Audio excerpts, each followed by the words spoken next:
નમસ્કાર, હું છું બરખા. બુલેટિન ઇન્ડિયાના ખાસ વિશેષ પ્રોગ્રામમાં સ્વાગત છે આપનું. દેશમાં હાલમાં એક જ વિષયની તમામ વર્ગમાં ચર્ચા છે અને તે છે કોંગ્રેસના નેતા ધીરજ સાહુનો ગુપ્ત ખજાનો. રોકડ રકમ એટલી મળી ચૂકી છે કે નોટની ગણતરી કરતા કરતા મશીનો જ બગડી ગયા છે. રોકડનો આંકડો 300 કરોડને પાર થઈ ચૂક્યો છે.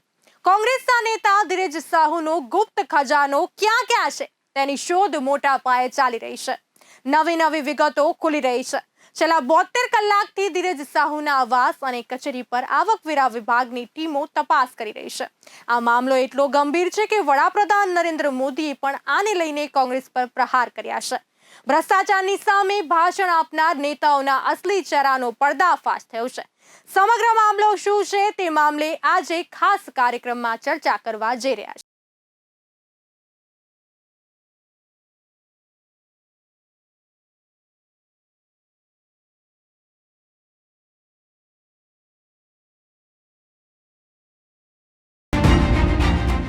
આવક વિભાગની ટીમો છેલ્લા 72 કલાકથી કોંગ્રેસના નેતા ધીરજ પ્રસાદ સાહુના આવાસ અને કચેરી ઉપર તપાસ કરી રહી છે.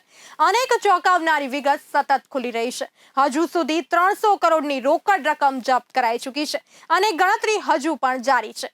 કોંગ્રેસની પ્રતિષ્ઠા ફરી એકવાર ખરડાઈ ગઈ છે. બરોબર વિધાનસભાની ચૂંટણીના પરિણામ બાદ જ સમગ્ર મામલો સપાટી પર આવ્યો છે. નોટોની ગણતરી હજુ જારી છે. આ સંપત્તિ ક્યાંથી હાથ લાગી તેમાં જે વિગત મળી રહી છે તે પણ જાણ.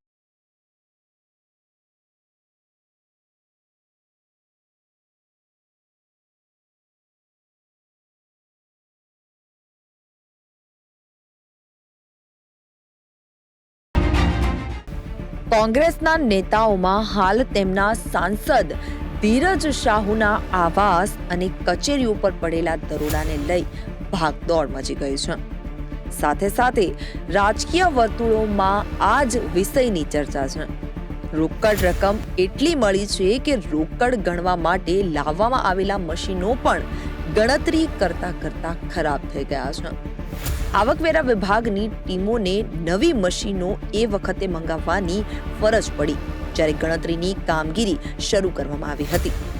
પ્રાપ્ત માહિતી મુજબ પ્રથમ દિવસે બુધવારે પણ 150 કરોડ રૂપિયાની ગણતરી કર્યા બાદ મશીનો ખરાબ થઈ ગયા હતા, જેના કારણે રોકડની ગણતરી કરવાની કામગીરી ખોરવાઈ ગઈ હતી અને હવે આવકવેરા વિભાગની તરફથી 3 ડઝન મશીનો ગણતરી માટે કામે લગાડવામાં આવ્યા છે.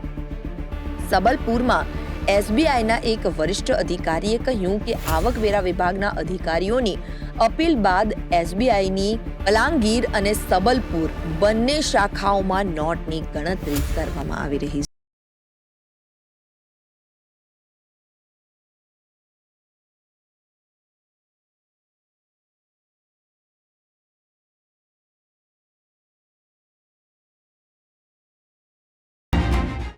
ઓડિશાના પૂર્વ આઈટી કમિશનર શરત ચંદ્રદાસે કહ્યું કે આ ઓડિશામાં આવકવેરા વિભાગ દ્વારા કરવામાં આવેલી સૌથી મોટી કાર્યવાહી છે.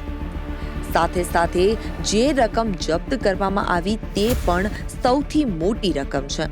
આવકવેરા વિભાગને આ અધધ રોકડ રકમ શાહુના પરિવારની ઓડિશામાં સ્થિત શરાબ કંપનીઓની ઓફિસ અને નજીકના આવાસો પર તપાસ દરમિયાન મળી આવી છે. ઇન્કમ ટેક્સના અધિકારીઓ પણ આ રોકડ રકમ જોઈ અને ચોંકી ગયા છે.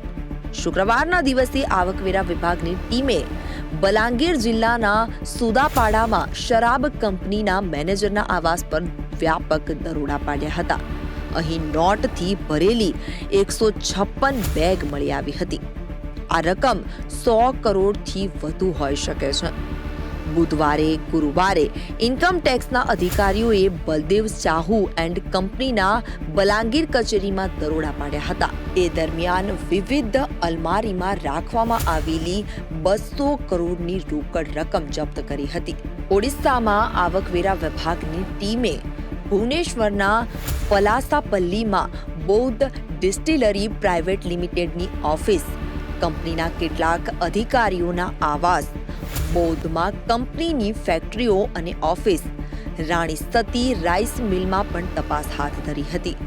ધનુપાલીમાં દેશી શરાબ ફેક્ટરી અને સંબલપુરમાં પણ Baldev Sahu and group of company લિમિટેડની ઓફિસ પર પણ રોકડ રકમ મળી હતી.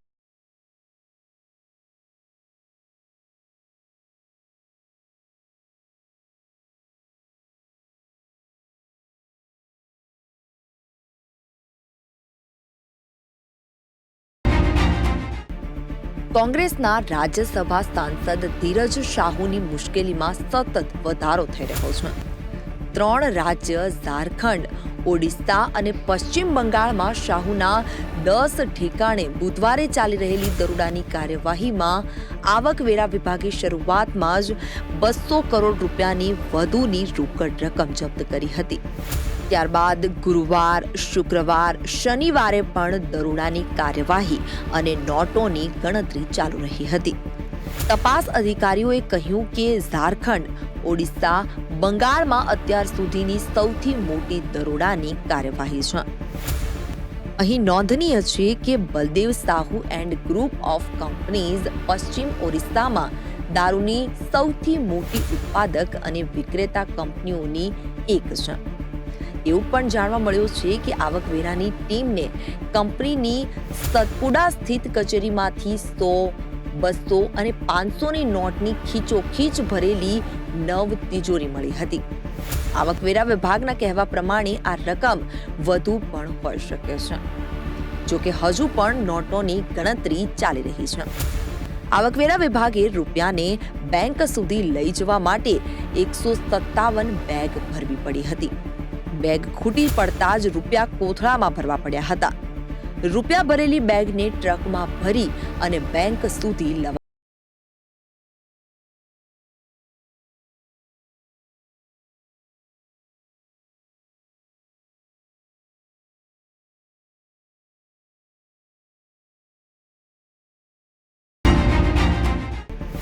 રોકડ રકમનો ખજાનો મળી આવ્યા બાદ શાહુ કોણ છે અને કેવા કારોબાર ધરાવે છે તેની તપાસ ચાલી રહી છે.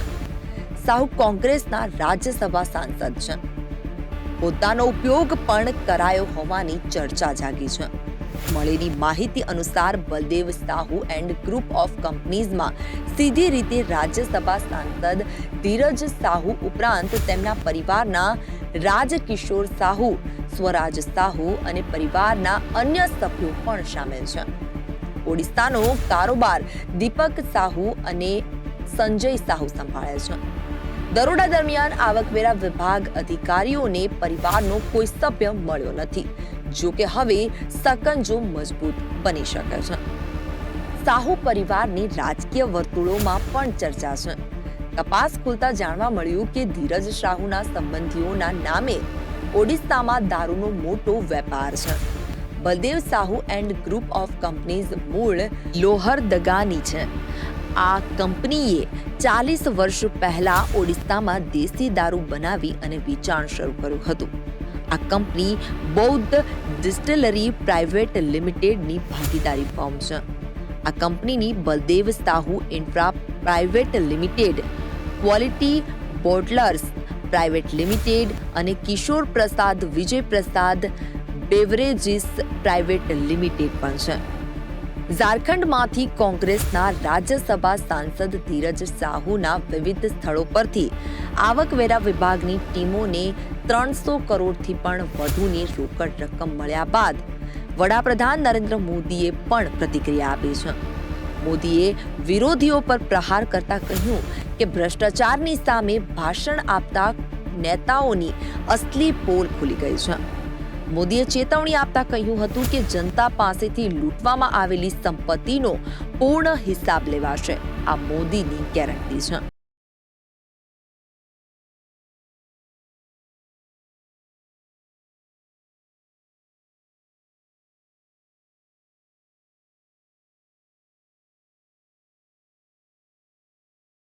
ઇન્કમ ટેક્સ વિભાગના અધિકારીઓની તપાસ જેમ જેમ આગળ વધી રહી છે તેમ તેમ નવી માહિતી સામે આવી રહી છે. શાહુના અન્યત્ર ખજાનામાં હવે તપાસ શરૂ થઈ છે.